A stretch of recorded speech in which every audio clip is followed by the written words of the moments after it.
जय श्री कृष्ण। चतुर्दशो अध्याय।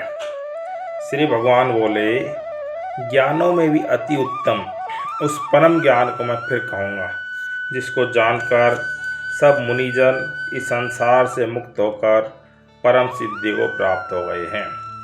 इस ज्ञान को आश्रय करके अर्थात धारण करके मेरे स्वरूप को प्राप्त हुए पुरुष सृष्टि के आदि में पुनः उत्पन्न नहीं होते और प्रलय काल में भी व्याकुल नहीं होते।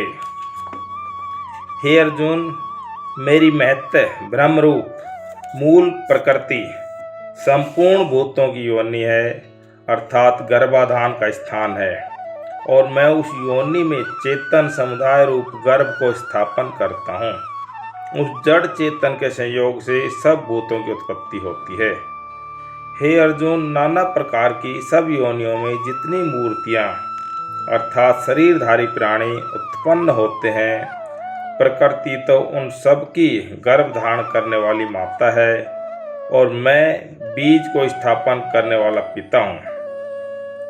हे अर्जुन, सत्वगुण, रजोगुण और तमोगुण ये प्रकृति से उत्पन्न तीनों गुण अविनाशी जीवात्मा को शरीर में बांधते हैं।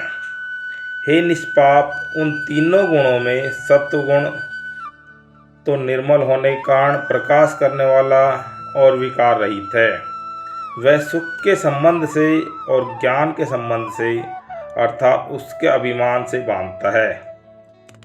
हे अर्जुन, राग रूप रजोगुण को कामना और आसक्ति से उत्पन्न जान।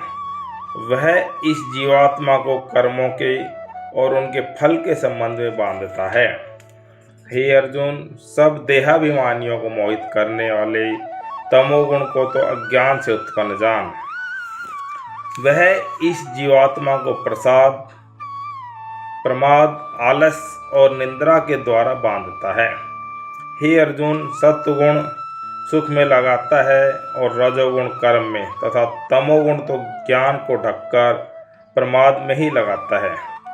हे अर्जुन, रजोगुण और तमोगुण को दबाकर सत्वगुण और तमोगुण को दबाकर रजोगुण, वैसे ही सत्वगुण और रजोगुण को दबाकर तमोगुण होता है अर्थात बढ़ता है।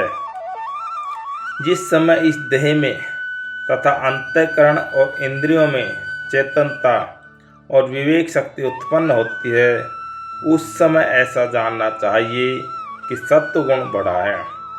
हे अर्जुन, रजोगुण के बढ़ने पर लोभ, प्रवृत्ति, स्वार्थ बुद्धि से, कर्मों का सकाम भाव से आरंभ, अशांति और विषय भोगों की लालसा ये सब उत्पन्न होते हैं।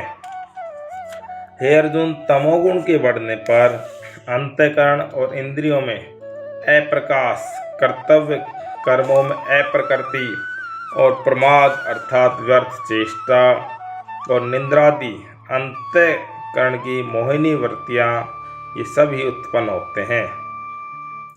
जब ये मनुष्य सत्वगुण की वृद्धि में मृत्यु को प्राप्त होता है, तब तो उत्तम कार्य करने वालों के निर्मल दिव्य स्वर्ग आदि लोकों को प्राप्त होता है।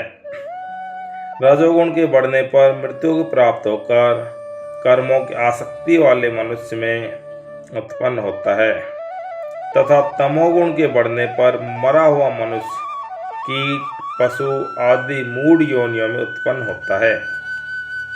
श्रेष्ठ कर्म का तो सात्विक अर्थात सुख, ज्ञान और वैराग्यादि निर्मल फल कहा है। राजस कर्म का फल दुख एवं तामस कर्म का फल अज्ञान कहा है। सत्वगुण से ज्ञान उत्पन्न होता है और रजोगुण से निसंदेह लोभ तथा तमोगुण से प्रमाद और मोह उत्पन्न होते हैं अर्थात अज्ञान भी होता है। सत्वगुण में स्थित पुरुष स्वर्ग आदि उच्च लोकों को जाते हैं और रजोगुण में स्थित राजस पुरुष मध्य में अर्थात मनुष्य लोक में ही रहते हैं और तमोगुण के कार्य रूप निंद्रा, प्रमाद और आलस्य आदि में स्थित तामस पुरुष अधोगति को अर्थात कीट, पशु आदि नीच योनियों को तथा नरक को प्राप्त होते हैं। जिस समय दृष्टा तीनों गुणों के अतिरिक्त अन्य किसी को कर्ता नहीं देखता और तीनों गुणों से उत्पन्न अत्यंत परे सच्चिदानंद घन स्वरूप मुझ परमात्मा को तत्व जानता है, उस समय वह मेरे स्वरूप को प्राप्त होता है। यह पुरुष शरीर की उत्पत्ति के कारण रूप इन तीनों गुणों को उल्लंघन करके जन्म, मृत्यु, वृद्धावस्था और सब प्रकार के दुखों से मुक्त हुआ परमानंद को प्राप्त होता है।